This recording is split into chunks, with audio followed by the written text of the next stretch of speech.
Assalamualaikum warahmatullahi wabarakatuh. Baiklah, pada video ujian akhir semester metodologi penelitian kali ini dengan tema pendahuluan, saya Aklara Noviola, NIM 1814080034 dari Fakultas Tarbiyah dan Keguruan UIN Imam Bonjol Padang dengan dosen pengampu Ibu Dr. Milyasari SPDM akan menjelaskan beberapa subpoin. Yang pertama yaitu menganalisis isu-isu kontemporer dalam penelitian. Seperti yang kita ketahui, yaitu ada beberapa masalah-masalah pendidikan. Yang pertama yaitu guru, yang kedua kurikulum, yang ketiga peserta didik, yang keempat manajerial, yang kelima keluarga atau orang tua, yang keenam pemerintah pusat atau daerah. Dari permasalahan tersebut dapat kita ambil contoh, yaitu dari guru merupakan strategi yang kurang tepat, cara pengajaran guru yang kurang menyenangkan bagi peserta didik, serta afeksi guru belum bisa diteladani. Dari segi kurikulum, isi kurikulum yang terlalu padat dan luas menuntut guru mengajar target kurikulum, karena padatnya kurikulum mengakibatkan guru tidak dapat menerapkan berbagai model pembelajaran. Yang ketiga yaitu dari peserta didik, rendahnya minat peserta didik untuk belajar dan serta kurang motivasi belajar dan nalar relatif rendah, kemandirian belajar pun menjadi kurang. Yang keempat yaitu dari segi manajerial, kurangnya perhatian pimpinan terhadap sarana dan prasarana, sulitnya meminta pengandaan alat dan bahan laboratorium serta birokrasi sekolah lainnya. Yang kelima yaitu dari segi aspek orang tua atau keluarga, kurangnya bimbingan belajar karena kesibukan atau pendidikan orang tua yang tidak mendukung. Yang terakhir yaitu dari pemerintah pusat atau daerah.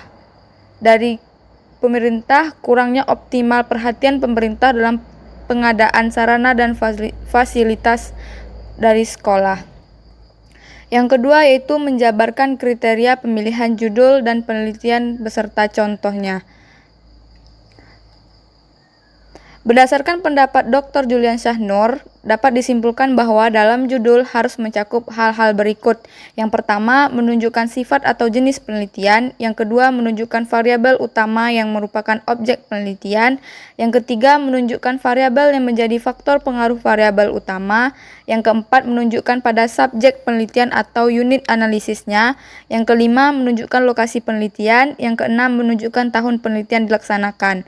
Dari uraian yang sudah saya sampaikan, dapat ditarik kesimpulan bahwa syarat dari sebuah judul sehingga dikatakan judul apabila 1. Judul dalam kalimat pernyataan bukan pertanyaan. Yang kedua, cukup jelas dan singkat. Yang ketiga, berisi variabel-variabel yang akan diteliti. Yang keempat, judul menggambarkan keseluruhan isi dan kegiatan penelitian yang dilakukan. Contoh yang saya ambil yaitu ada hubungan motivasi belajar dan prestasi siswa juga dipengaruhi oleh lingkungan belajar di sekolah. Dapat kita lihat bahwa variabel bebas dari judul tersebut yaitu motivasi belajar, sedangkan variabel terikatnya yaitu prestasi siswa. Berikut adalah dasar-dasar menyusun latar belakang penelitian. Yang pertama, dari segi aspek yuridis. Dari segi aspek ini, dalam menuliskan latar belakang, kita harus mencari landasan hukum yang berlaku. Yang kedua, aspek empiris, data-data nyata, kondisi kekinian yang ada di lapangan ataupun lingkungan sekitar. Yang ketiga, yaitu aspek teoritis. Dalam aspek ini, kita dapat memberikan argumen tentang sesuatu hal harus didasarkan oleh pengetahuan yang telah ada, ataupun dari pendapat para ahli. Dan yang terakhir, yaitu aspek penelitian terdahulu. Kita dapat mengambil atau menyusun latar belakang dari penelitian yang telah ada. Berikutnya yaitu tahapan penyusunan latar belakang masalah. Yang pertama yaitu tahap persiapan latar belakang. Pada tahap persiapan latar belakang yang telah disusun dengan baik dan rapi membutuhkan persiapan yang matang. Apa yang harus disiapkan yaitu kerangka logika, penyebab masalah dan serta dampaknya. Yang kedua, laporan hasil penelitian terkini misalnya Riskedas, SKDI, serta jurnal hasil penelitian dan sebagainya. Yang ketiga, buku teks yang relevan. Yang keempat, dokumen yang relevan. Yang kedua yaitu tahap penyusunan. Pada tahap ini, urutan penyusunan latar belakang mengikuti kerangka penyebab masalah dampak. Urutannya dimulai dari masalah, lalu penyebab, akhirnya dampak. Yang ketiga yaitu tahap penyuntingan. Pada tahap ini latar belakang telah selesai, maka sebelum melakukan diskusi dengan dosen pembimbing, maka sebaiknya dilakukan editing dari sisi penulisan ejaan, tanda baca, kutipan, dan sebagainya. Selanjutnya yaitu langkah-langkah mengidentifikasi masalah. Yang pertama yaitu menemukan masalah yang ada. Jadi, sebagai peneliti harus menemukan masalah yang ada pada suatu fenomena atau suatu wilayah. Umumnya, pada bidang ini, hal dikatakan menjadi masalah jika sesuai dengan standar atau acuan yang berlaku. Yang kedua, mengidentifikasi sumber permasalahan. Kita perlu mengidentifikasi sumber permasalahan, bisa jadi permasalahan tersebut disebabkan oleh masalah lain. Yang ketiga, menciptakan kalimat isu atau kalimat permasalahan. Artinya, kita perlu membuat kalimat isu tersebut harus mudah dipahami oleh semua orang. Berikutnya yaitu batasan masalah penelitian. Batasan masalah merupakan suatu batasan terhadap suatu ruang lingkup dari suatu permasalahan supaya pembahasan yang akan dilakukan tidak terlampau jauh dan melebar. Tahapan membatasi masalah sebagai berikut. 1. Identifikasi dan klarifikasi masalah yang akan dikaji. 2. Menegaskan permasalahan dengan cara membuat definisi operasional permasalahan. Yang ketiga, dukung permasalahan dengan data sesuai lapang secara rinci. Yang terakhir, mendeskripsikan menggunakan kalimat efektif dan menarik untuk dipahami dengan cara mengungkapkan bagaimana bagian harapan dan juga teori, kemudian digambarkan kondisi real saat ini. Hal yang harus diperhatikan sebelum membuat batasan masalah, ada beberapa hal yang sudah saya paparkan pada slide. Selanjutnya yaitu fungsi batasan masalah. Adapun fungsi dari batasan masalah, yang pertama, membantu mengidentifikasi masalah yang akan dibahas. Yang kedua, memfokuskan pada satu persoalan.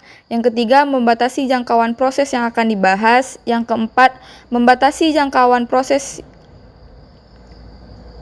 yang akan diselesaikan. Yang kelima, gambaran apa saja yang akan dibahas pada penelitian, percobaan, ataupun pemecahan masalah ini. Selanjutnya yaitu kegunaan atau manfaat penelitian pendidikan. Manfaat penelitian seperti yang kita ketahui yaitu sebagai narasi yang objektif yang menggambarkan hal-hal yang diperoleh setelah suatu tujuan penelitian telah terpenuhi. Dari fungsi penelitian ini dapat kita lihat bahwa penelitian dilakukan untuk meningkatkan pemahaman peneliti. Penelitian memberikan informasi dan pengetahuan yang dibutuhkan serta memecahkan masalah dan membuat keputusan. Secara spesifik, manfaat penelitian dapat terbagi menjadi dua aspek, yaitu manfaat teoritis dan manfaat praktis. Manfaat teoritis ini bertujuan untuk mengecek teori yang sudah ada, apakah akan memperkuat atau menggugurkan teori tersebut. Manfaat teoritis ini muncul berlatarkan ketidakpuasan atau keraguan terhadap teori yang sudah ada, sehingga dilakukan penyelidikan kembali secara empiris. Manfaat praktis merupakan manfaat yang berguna untuk memecahkan masalah praktis. Jadi misalnya ada masalah nilai mahasiswa yang rendah, maka manfaat praktisnya adalah meningkatkan nilai mahasiswa tersebut. Berikutnya yaitu tentang spesifikasi produk. Spesifikasi produk ini merupakan karakteristik produk yang mencakup semua identitas penting yang dapat digunakan untuk membedakan satu produk dengan produk yang lainnya. Selanjutnya yaitu asumsi dan keterbatasan. Asumsi merupakan pijakan untuk menentukan karakteristik produk yang dihasilkan dan pembenaran pemilihan model serta prosedur pengembangannya. Contohnya ada yang sudah saya paparkan pada slide berikut. Dan yang terakhir yaitu definisi operasional. Seperti yang kita ketahui bahwa definisi operasional merupakan bagaimana peneliti akan menjelaskan tentang suatu variabel yang akan diteliti. Berikut adalah contoh dari definisi operasional. Sebagai contohnya yaitu pengembangan modul matematika dimensi 3 berbasis pendekatan konstekstual untuk melatih kemampuan pemecahan masalah siswa kelas 11 SMK Kesehatan Bakti Indonesia Medika Ponorogo. Definisi istilah-istilah yang digunakan dalam penelitian dan pengembangan ini adalah sebagai berikut. 1. Pengembangan dalam judul tersebut artinya suatu usaha untuk mengembangkan suatu produk dan memvalidasi produk yang dihasilkan. Kata modul dalam judul tersebut adalah bahan ajar yang berisikan rangkaian kegiatan belajar yang disusun secara sistematis. Yang ketiga yaitu pendekatan konstekstual, artinya pendekatan yang dilakukan pada proses pembelajaran dengan mengkaitkan materi yang dipelajari dalam kehidupan sehari-hari.